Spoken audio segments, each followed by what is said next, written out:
Федор Конюхов не может сдвинуться с места. Мощный встречный ветер, который дует прямо из Антарктиды, пока мешает путешественнику продолжить свою кругосветку на весельной лодке.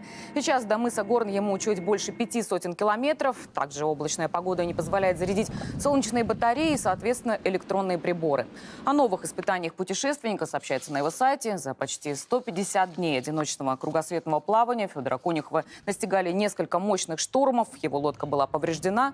Сейчас он ждет смены ветра, чтобы начать движение в сторону пролива Дрейка.